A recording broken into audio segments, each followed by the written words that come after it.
On today's Locked On Thunder podcast, we answer your questions, including some fun ones like who would be protected in a expansion draft for the Oklahoma City Thunder. What did we learn from the exit interviews? What should the Thunder attack in the draft? And are there any big names out there for free agency for the Thunder to consider? All of this and more coming up on today's Locked On Thunder podcast on the Locked On Podcast Network. It's your teams every day.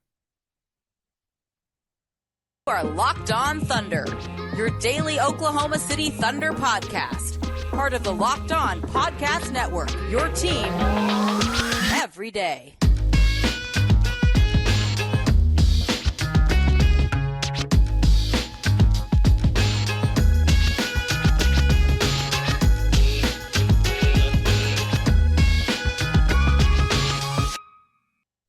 Let's get it going on the Locked On Thunder podcast on the Locked On Podcast Network. It's your teams every day.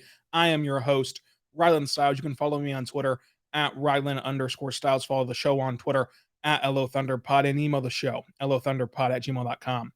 On today's show, we're going to dive into the Oklahoma City Thunder and your questions regarding the offseason and the next season of Thunder basketball.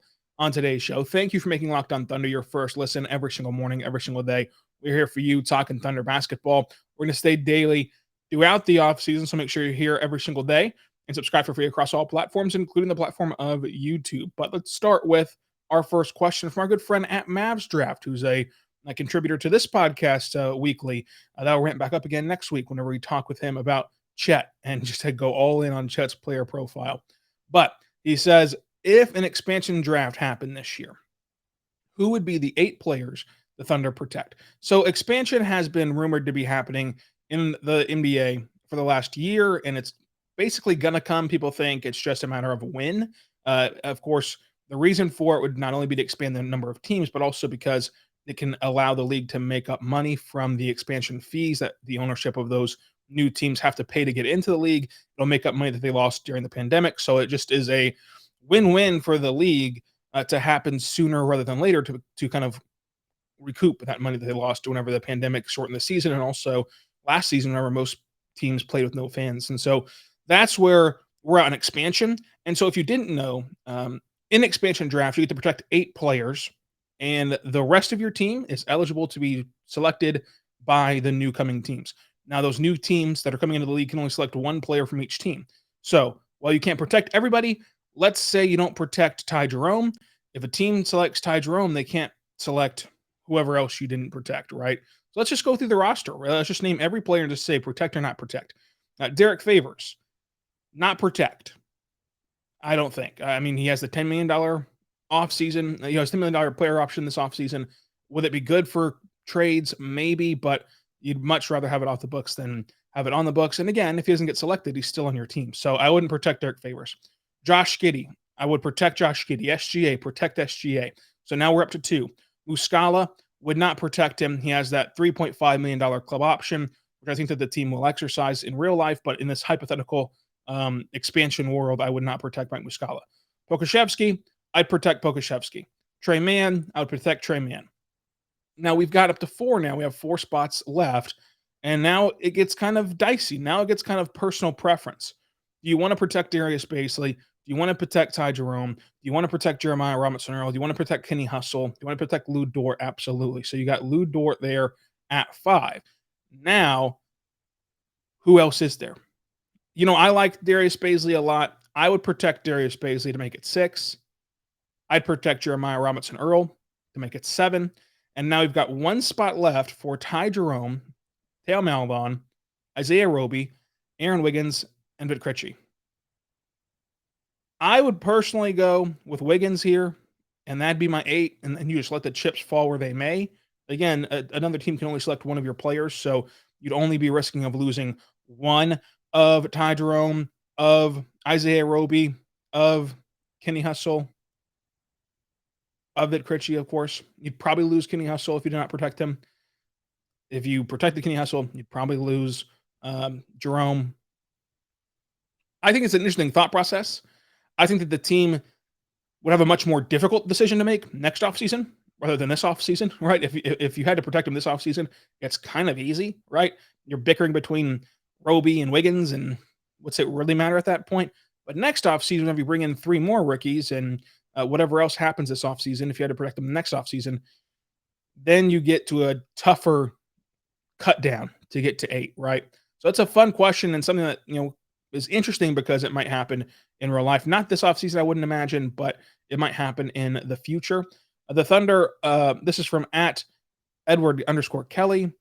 OKC own the 2023 Washington Wizards first round pick, top 14 protected. How much will that cost / take to get the protections removed by the 2023 draft? If after the 2022 lottery, OKC and Washington stay at their current positions 4 and 10, you see a possibility of a quick trade on draft day 2022 to unprotect the 2023 Wizards pick. No, I don't think that would happen. I don't think that really would captivate on the Thunder radar. From at Valen Shy, Presti is going to draft another 6'6" to 6'10" guy in this draft. Probably. He likes the long, versatile players. At Kevin Butler says, depending on who we get in the draft, most likely either Dort, Baisley, and or Jeremiah Robinson-Earl would be sitting on the bench. I am more excited about our bench than ever. Dort, Bays, Trey, Lindy, Kenny Hustle, Mike Muscala, also new and improved Pokusevski, all potentially coming off the bench unless Dort and Kenny get traded for one more year or start for one more year. I see us shooting for 10th next year and making the play-in. So that is the real big takeaway from the exit interview portion, right? That's what Mark is talking about whenever he's talking about, the reason that they're so excited for training camp is because that the roster will have so much competition on it. I'm not sure how the technical starting lineup will shake out, right? I'm not sure who's going to technically have their name called next year by the PA address announcer and get the flashy lights and get to run out and do tip-off. But minute load-wise, it's going to be a cutthroat battle because you're going to have to find minutes for Kenny Hustle. You're going to have to find minutes for Lou Dort. There's going to be situations where you need minutes for Darius Baisley. He played very well before the injury, but also he's been an elite defender all year long, and there's going to be minutes where you need him on the floor to help you defensively. And so with that being said, whoever you draft this year, Jaden Ivey, Jabari Smith, Paulo Banchero, Chet Holmgren, like whoever you draft this year is going to have to battle for minutes in that way. And we've seen the Thunder like to start their rookies. I think that it moves, of course, Jerry onto the bench. It moves Trey Mann onto the bench, and he's going to kind of lead that bench unit. I'm not sure if they bench Lou Dort. I think they're going to start Lou Dort for a long time. And of course, Kenny Hustle will be gladly coming off the bench as he's typically known to do. So ultimately, I think it kind of solves itself. But it's like you said, whenever you move caliber of players like Jeremiah Robinson-Earl, like Lou Dort, like Kenny Hustle to the bench, it elongates your roster and allows you to have a better product on the floor because you're going to have NBA caliber players on the floor at all times.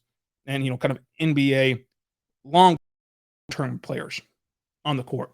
So that's a big deal for the Thunder. It's something that they haven't had in recent years as they've been kind of going through this rebuild process.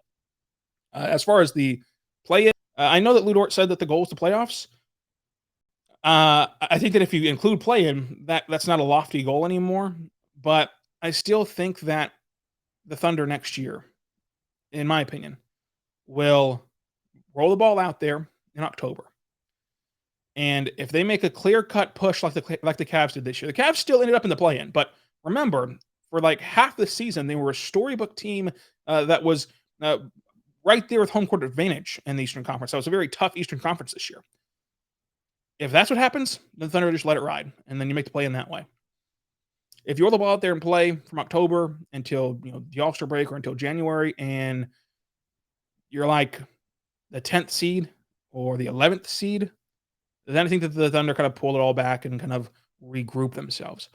But I think that the Thunder will give it a try next year, just by the nature of what's going to happen this offseason. So we'll see how it all unfolds. But your point is correct on this mailbag edition and take edition of Locked On Thunder, that they will have a much deeper roster next year after this draft and after whatever they do past the draft.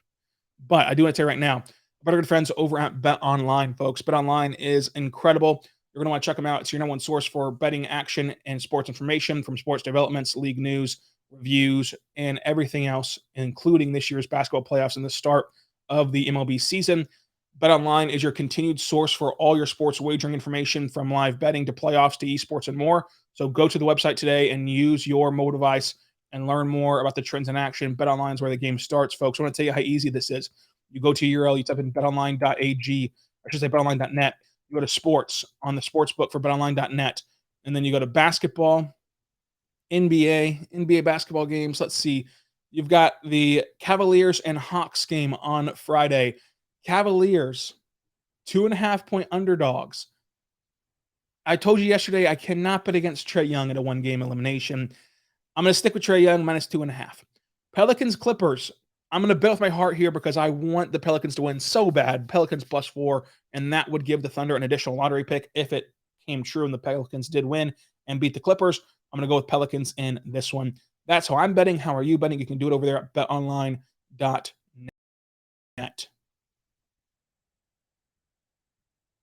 We are back on the Locked On Thunder podcast on the Locked On Podcast Network, your teams every day. I want to tell you right now, thank you for making Locked On Thunder your first listen every single morning, every single day. We're here for you talking Thunder basketball. For your next listen, go check out the Locked On Now podcast, another recap show recapping everything from around the association from the night before with our local experts, breaking it all down. And this will be huge for the playoffs because I know that you guys are going to be busy this weekend. It's Easter weekend. Things of that nature are going on. Plus, it's just a normal weekend. You're always busy. And there's 4 games on Saturday, 4 games on Sunday. You're going to want to check out Locked On Now to get you caught back up on whatever you had to miss during your weekend festivities and get ready to go for the next week of playoff games. So make sure you're over there, Locked On Now, wherever you get your podcast from. And so let's continue your mailbag. I like doing this at least once a week. As long as you guys had questions or takes, just kind of allowing you to send me your questions for the Thunder or just what you feel about the Thunder, and I kind of just say, do I agree or disagree with what you're saying out there? Just because it kind of allows you guys to interact with the show, connect with the show more, especially as we have more time during the off season. This next question comes from at Anti-Wiper. How will OKC use their unused 2021-2022 cap space between now and late June? Who are some of the under the radar trade targets? John Collins would be a great fit in OKC.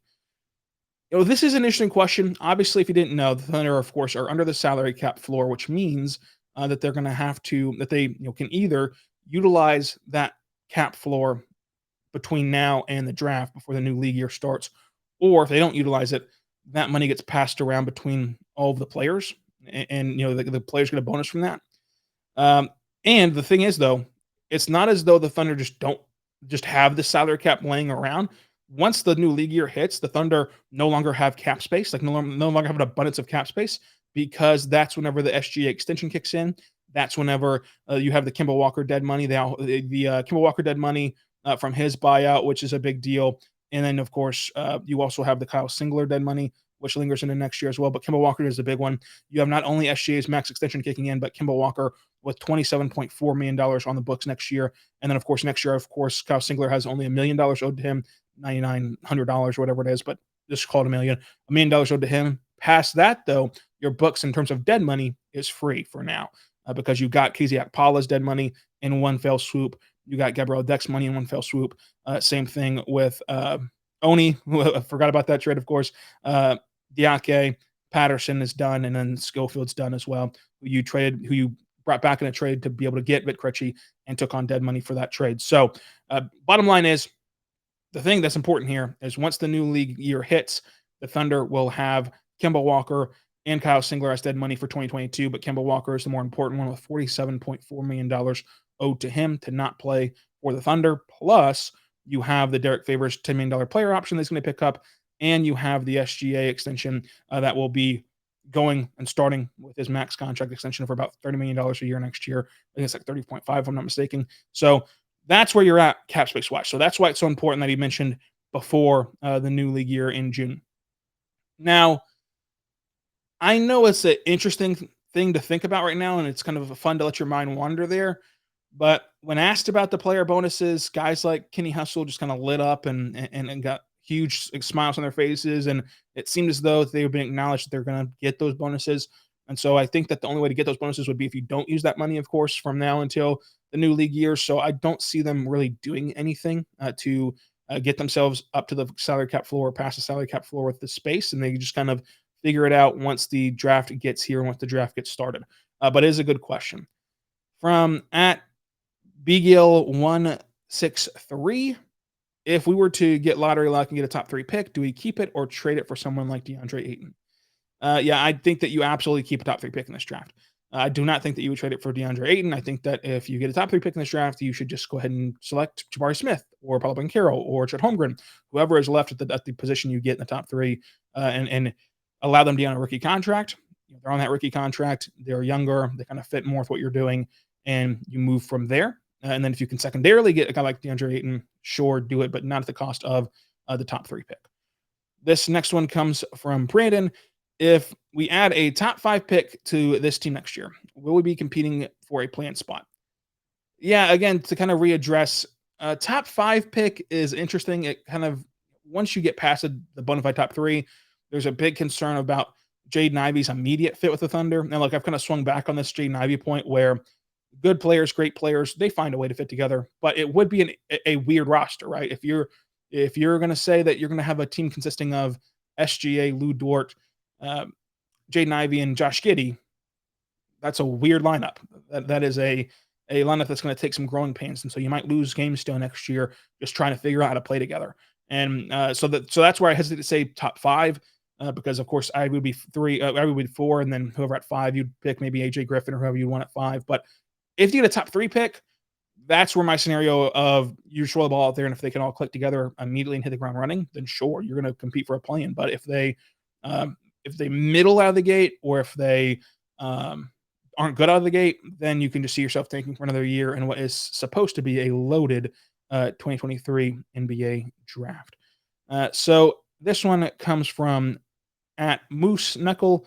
Tank again next year, and then he asked that question. I think that the Thunder right now are just going to have to let the lottery odds dictate what they do next year.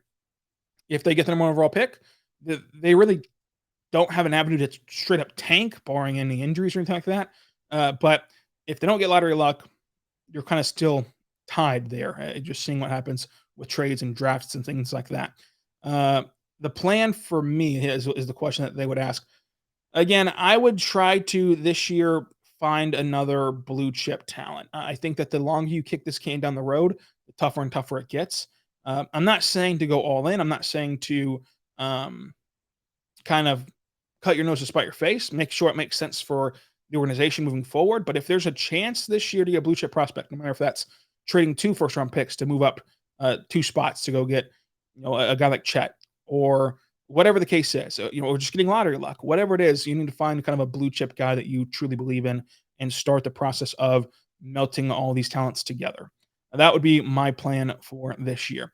As far as free agency goes, I mean, sure, you can look at a guy like Mo Bamba if he's there, and you can try to have a flyer on those guys, but ultimately the roster construction that the Thunder already have right now and the roster spots available that they're going to have, I'm not sure how much sense that would make without having some tough decisions to make for this team.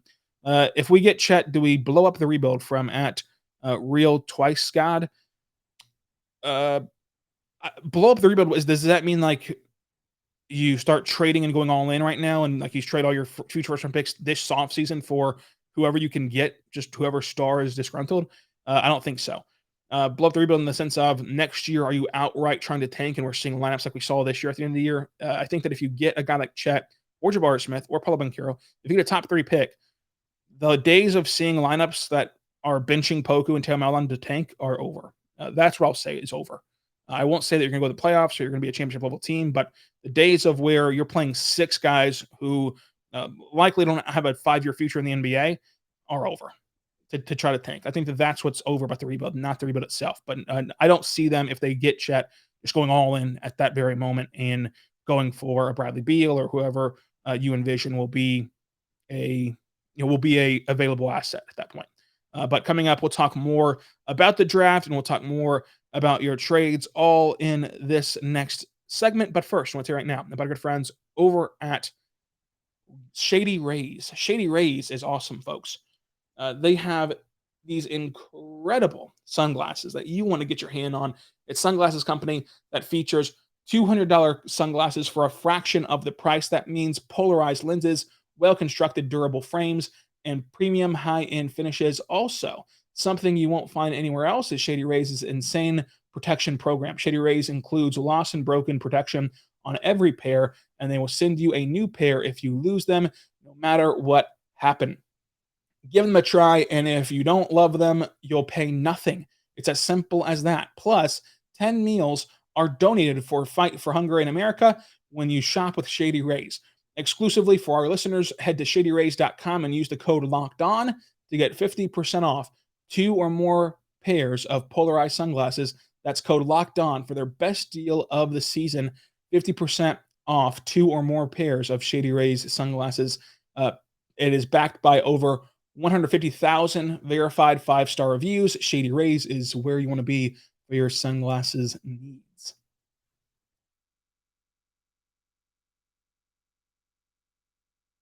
We are back on the Locked On Thunder podcast, on the Locked On Podcast Network, your teams every day. Thank you for making Locked On Thunder your first listen every single morning, every single day. We're here for you talking Thunder basketball. For your second listen, go check out the Locked On NBA podcast from the first jump ball of the play-in tournament to the last possession of the finals. Locked On Experts is going to take you deeper inside the playoffs than you've ever been before, with insight and breakdowns from all 30 teams and every single local expert around our great network, covering the entire NBA in depth and up close and personal. Now let's continue on with your questions on Twitter. You can always send in your questions at Riley_Styles, and we'll get to them on the next Mailbag edition. And also, just your takes. What are you feeling? What are you thinking about this team? And if you want me to grade them or tell you if I agree or disagree, for sure we can do that on this podcast as well. From at Stephen Gant 42. I'm sorry if I didn't say that properly. Who would we look at in a scenario similar to last year in the lottery if we fall to, say, pick 5 or 6? That's interesting.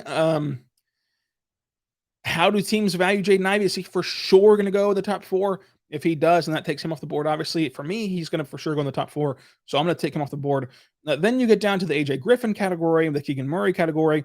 Honestly, for the Thunder, if they got bad lottery luck, remember the lottery preludes the combine and kind of the ability to do private workouts. If they got bad lottery luck and they fall to, say, pick 5 or 6, Shadeon Sharpe has already declared for the draft. Now, he's maintained his college eligibility, so he's not for sure in the draft. But if the Thunder got pick 5 or 6, would you be shocked at all if the Thunder say, you know what, come here, Shadeon Sharpe, we're going to promise you that you're going to fall no lower than our pick because we're going to pick you at pick 5 or 6? That wouldn't shock me at all, and to keep him in the draft and to get him. So Shadeon Sharpe is going to be where I look at in this area. I think it'd be a very Sam Presti thing to do. But Johnny Davis, sure. I'm not a big fan of Jalen Duren. Past that, it would be another Sam Presti special. This draft at 5 or 6 to me is unpredictable. I could see Dyson Daniels leaping up there, and most places have him around 10. But for me, it'd be Shadeon Sharpe. Like, you just promise him that you're going to take him to keep him in the draft, and then you actually do take him if he's still there at pick 5 or 6 and move from there. So that's kind of where I would go if I was Sam Presti. From at Gilgeous Max, who do you expect to take the biggest leap next season? Well, if Josh Giddey finds a way to become just a average 3-point shooter, if he finds a way to shoot, a consistent 35, 36% from 3, that right there will just make him the biggest leap in terms of just the raw numbers, in terms of just the upgrade to his basketball reference page. I think that Pokusevski took a leap this year that kind of isn't going to go noticed because he didn't have those humongous games on the box score. But if you actually watch the games, he had less and less and less of those blooper plays than he did before. And I said before this year that he's going to have a bigger leap year 2 to 3 than year 1 to 2. So I'm still going to stick with Pokusevski on that fact. But Trey Mann, in an NBA kind of facility, and getting to have NBA coaching and having NBA strength and conditioning for a whole off season. He mentioned wanting to get stronger. He mentioned wanting to get better running the pick and roll. He mentioned wanting to basically make a better decision as a point guard. him taking over your second unit point guard role, that could make him have a huge leap as well. So it's a very fun off season to look forward to as we start to see, whenever it is we start to see that these players are posting their workout videos on Instagram and social media and things of that nature. Another question comes from at Brandon Lloyd 33. We're going to wrap it up with this question. Best places to eat in OKC. Underrated place to me is, well, not underrated, but like a place that I like to go all the time is the Jones Assembly. So if you want to check that out, go ahead and do it. Again, you can always throw your questions at me at Ryland_Styles. If you don't have Twitter, no problem. LOThunderPod@gmail.com. You can always give me your questions, your takes, anything that you like over there on Twitter. Subscribe to Locked On Thunder for free across all platforms so you never miss an episode. And until tomorrow, be good and be good to one another.